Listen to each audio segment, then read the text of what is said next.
welcome to the Art of Being Human.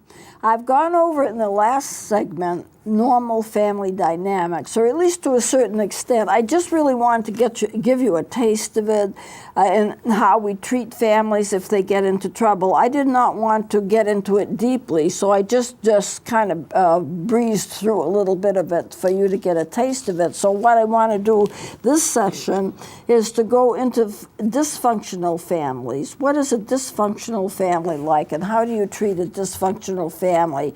There is a big difference between the two. So first I need to describe and give you a definition, I guess, of dysfunction. What does it mean? It means that if you have a group of people, or any kind of a group, and one of them has a problem, then all of them are affected. In a dysfunction, or anything that's a dysfunction, something or somebody doesn't operate according to what they're supposed to be. Somebody doesn't do things right. Somebody does things wrong. And it causes everything else around them to shift, because everyone has to adjust to what they are doing wrong, because they're affected by it. I know when I used to counsel, a lot of couples that had trouble, the wives would come in for counseling, but the husbands wouldn't. I think they had some kind of a manly thing of, we don't need counseling, we solve our problems ourselves, and that's fine if you can do it, but a lot of times you can't do it, and then you need the extra help. So the women would come, but the marriages would still be better, even as a result of one person coming, when maybe it should have been two, but the marriages were still better. And the reason they were better is that when one person got better, the person who they were married to that was not there for counseling still had to adapt to their change. If you change, the people around you have to adapt to your change. And that sometimes is hard to do, sometimes not so hard to do, but there has to be a change there. Otherwise, it's not effective. If I were married and suddenly I became an alcoholic or whatever, not likely because I don't drink at all, but let's say I became an alcoholic, the whole family that would be dysfunctional, because they would all be responding to my alcoholism. And I wouldn't be treating them the same kind of way as I normally would treat them. I would treat them in a less than desirable way. I wouldn't be there for them. I'd be argumentative. I might be just drunk and not able to communicate, and they all have to tiptoe around me and make changes in their life in order to accommodate my dysfunction. You see, some people who go to counselors, their problems are not them, but other people that they're reacting to. And so part of the reason that we do the genograms, and part of the reason that we want to counsel whole families, is that people react to each other. We're not living in a vacuum. We react to each other. And if somebody comes in, or somebody in a family comes in to me for counseling because they have a problem, I know immediately they're not the only person that has that problem, and they may not even be the main problem. It may be somebody else that's the main problem, but they react to it in a certain way which puts them in jeopardy, and so they are the ones that are pinpointed as the one that needs the counseling, and they come in for the counseling when the problem is really family-wide. It is true that we don't live in a vacuum, and what we do affects other people, and people react to us in a certain way according to who we are and what we do. So let me give you an example. There was an advertisement on television, and you've probably seen it. It's fairly recent. And it's a whole family, and they show the family members in different settings, and a person will say, I've got a gambling problem. And then somebody else will say in another setting, I've got a gambling problem.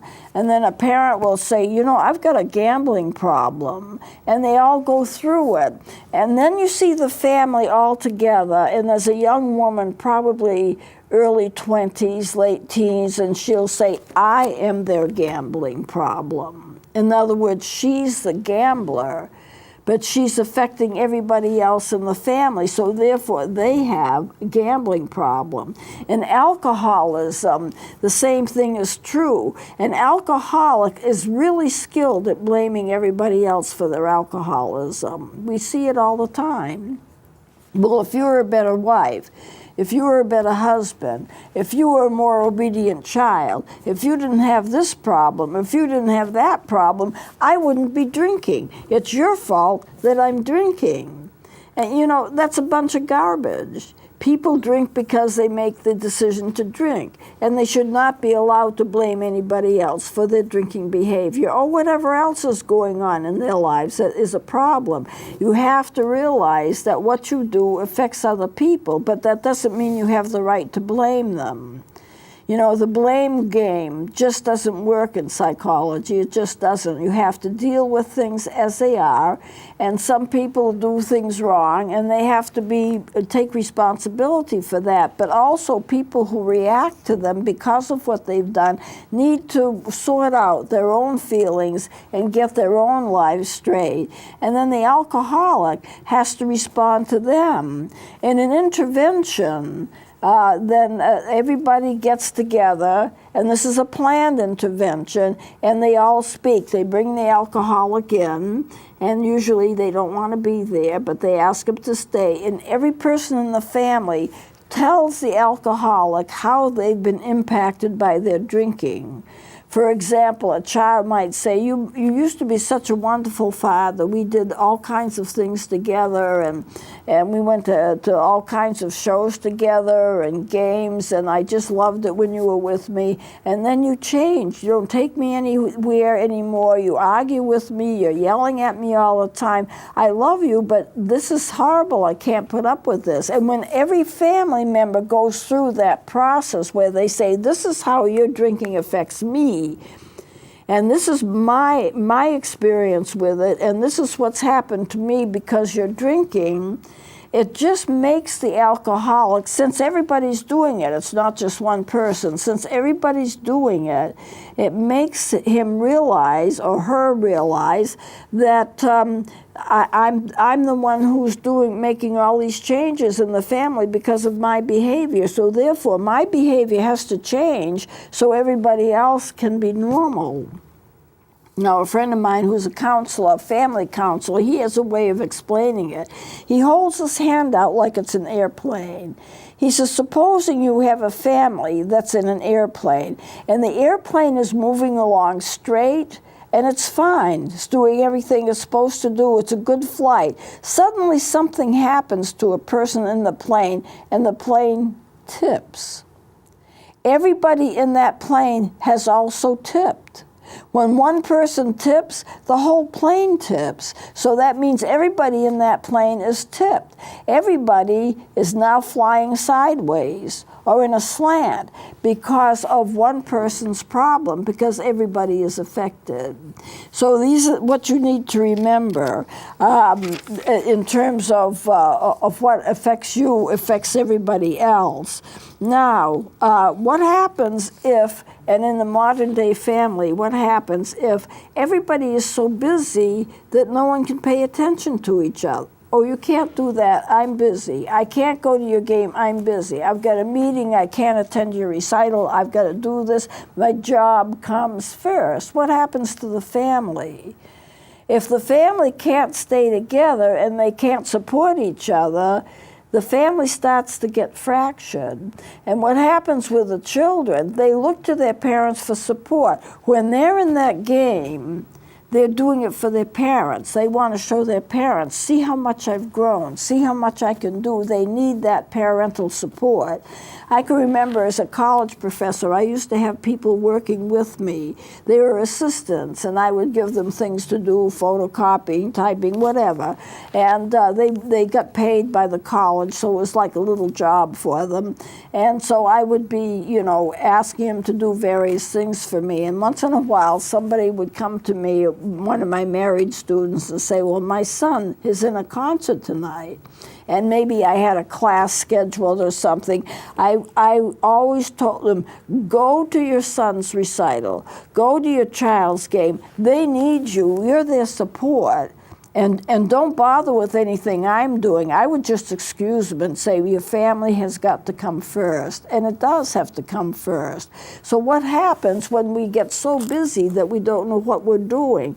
For me, I'm single, so I don't know what I'm doing most of the time. I'm just here, there, and everywhere. But I'm not affecting any family members because I'm not married. But what if you are married? Well, usually, what happens is you start getting short with people, you start arguing with them, you're complaining that there's not enough time, and it's a kind of a situation that's not a happy situation. You become irritated at interruptions. I've got to do this now, so stay out of my way while I get it done. Well, basically, you act that way toward a child. The child feels totally rejected. The wife or the spouse, whoever it is, feels also totally rejected, and you've set up a pattern of distrust. We can't bother him. We can't mention anything to him. We can't be a family if we can't discuss things together and if we can't support each other. And it's a very important part of child development to see the parents getting along. The best sex education for a child is to see that mom and dad really love each other and how they treat each other and how they respect each other and how they support each other. This is what a child should be learning at home. So when he gets out and has relationships and gets married, he can do the same thing. And there's peace, there's peace. So there's a writer, I'm not going to mention his name, but he was a very famous writer. He's a good writer. And it was always, hurry up, do this, hurry up, do that. He got into that kind of a situation. And he inhaled his food at meal times. There was no relaxing at lunchtime, and saying, what are you doing, and how was the game, and all of this kind of thing. It's hurry up and get it done so you can move to the next thing. And that wasn't very good. And so he decided to call it his hurry-up style of living, and that wasn't right. And and he realized how bad it was when his little girl came to him one day and said, Daddy, I want to tell you something, and I'll tell you really fast. In other words, she was so used to the hurry-up style, all she could do is say, I want to tell you something. If I make it fast, will you listen to me? And so the father realized this is a huge mistake. You can't raise children that way. You can't get their trust that way. And so she said, the dad said, honey, you can tell me. You don't have to worry about talking fast. You can tell me slow. And the daughter replied, well, then you're going to have to listen slow. You see, she was so caught up and we got to do things fast because Daddy's busy, that it stripped her of just being a normal child. And he realized what a huge mistake. One of the worst things I have encountered was when parents had their children dressed for school the day before they went. Say they were going next day to school, so they dressed for that next day before they went to bed the night before and then slept in those clothes. So when they got up, they were already dressed for school. And I'm thinking, how horrible is that? You don't sleep well if you're sleeping fully clothed. That's not how the body works. And they're sleeping in their school clothes for the next day, and of course they're going to be wrinkled and all of that. So, that's horrible, but it actually got to that point.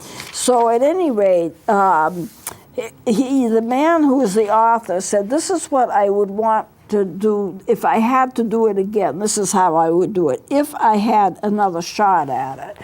And he wrote an article called If I Had Another Shot at It. This would be the difference in terms of what my behavior would be like toward my wife. And the marriage is still good. He did make the changes, so it wasn't a divorce situation. But he wrote an article, said, if I had another shot at it, this is how I would treat my family to make them whole again. First, I would love my wife more sensitively, and I would put her at the heart of our family. Deep respect. You are important. You are the heart of our family. You take care of us. You take care of all of the things in the household. So therefore, you are loved deeply and you are respected. The second thing he said, I would let my kids see how much I love their mother. This would be important to the children because they have to know what love is. How do they know what love is? They've got to see it. I've said before, you learn what you live. And if you live in a hurried up style and no one is just having any respect for anybody else, they're doing this, they're doing that, they're doing something else, how do they learn to love and how do they learn to trust? It's very difficult. Third thing, I'd be a better listener.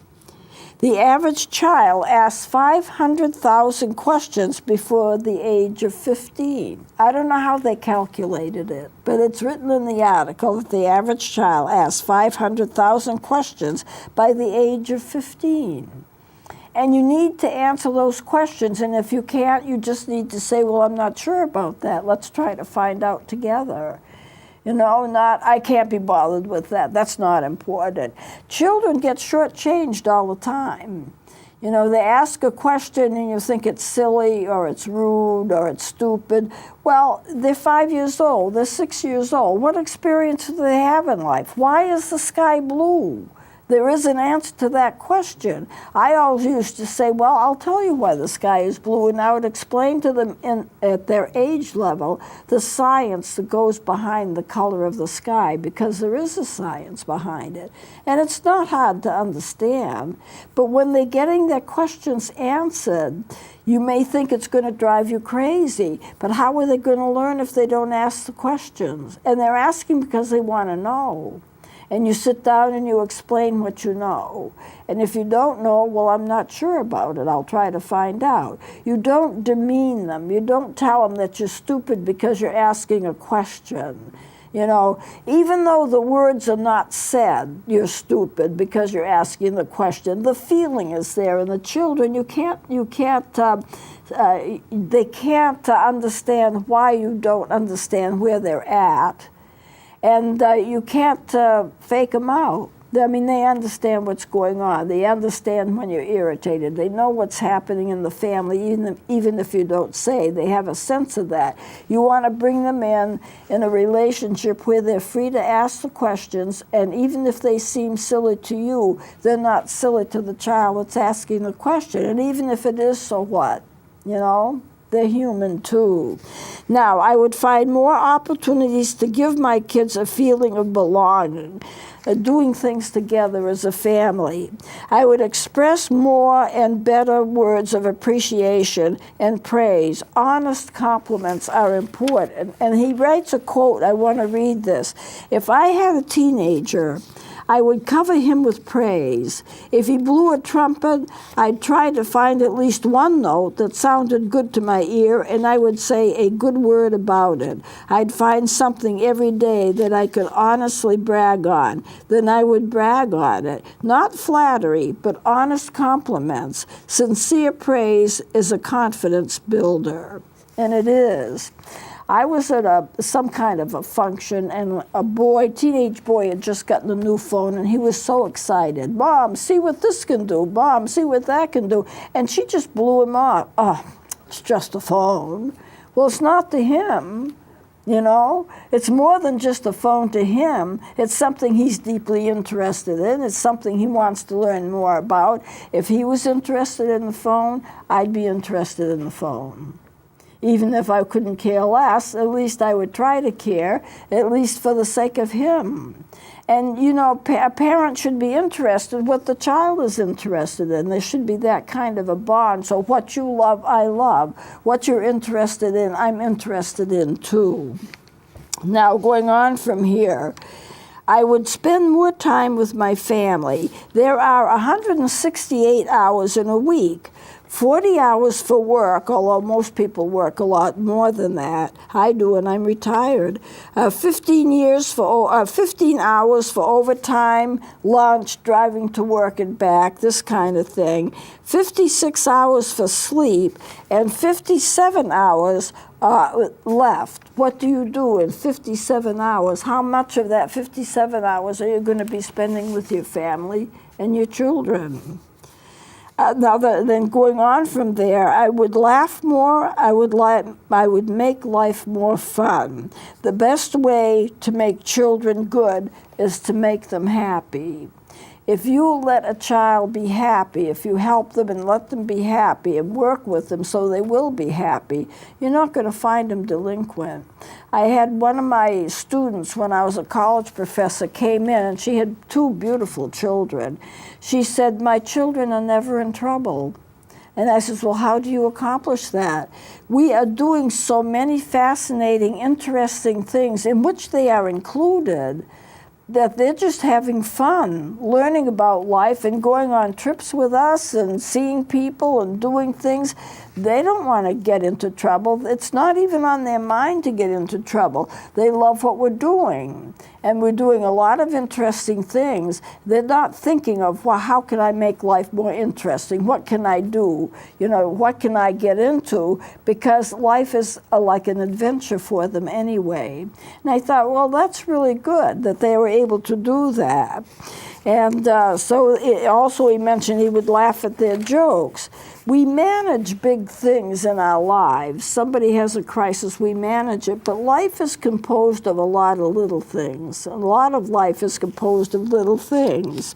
Now I want to mention here, we don't have much time, the nature-nurture conflict. If you take a look at human beings, what's more important, their genetics or their socialized training? Because whatever you do, you experience socially. Does that affect your genetics, or are genetics more important? Is it nature or nurture? And I mention it because some physical things and some things about us, and I think even some personality things, are created by our genetics. Eye color, hair color, IQ is certainly genetics. And yet, what we experience in life forms us. Our genetics we can't change. We're born with it and we can't change it. But what we do socially, what we do educationally, impacts what we are and who we are. And it also creates us as human beings. So there's really no answer to the nature-nurture conflict. But I know it's been around for centuries and people talk about it. I think a lot of personality is based upon genetics rather than social environment. But I know there are a lot of people who would argue with me and say that's not true. But genetics you can't change. If you take a child when they're born and you pick them up, you notice differences in their personality within a few months. Some are just easygoing and peaceful and smiling a lot and they're having a good time. Others are tense, you know, and you can't get them to relax. And if you have a child with a problem like autism, they may not even want to be held at all. Most children do want to be held. They want to be comforted. They want to be worked with. But sometimes you'll get that child who really struggles. They don't want to be held. They don't want to have eye contact. They don't want to be picked up.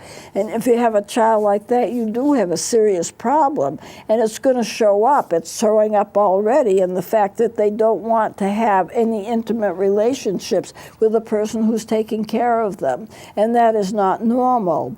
So you have to give credence to both what you are born with, what your genetics are, what you've inherited, and even I think personality characteristics are inherited, a lot of them.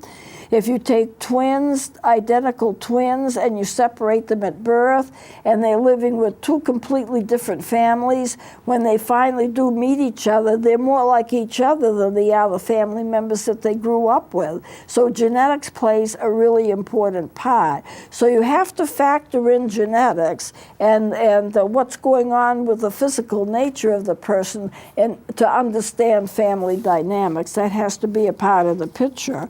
Well, we're just about out of time, and I'm going to close it here, and we'll be doing something else next time. So please join me then.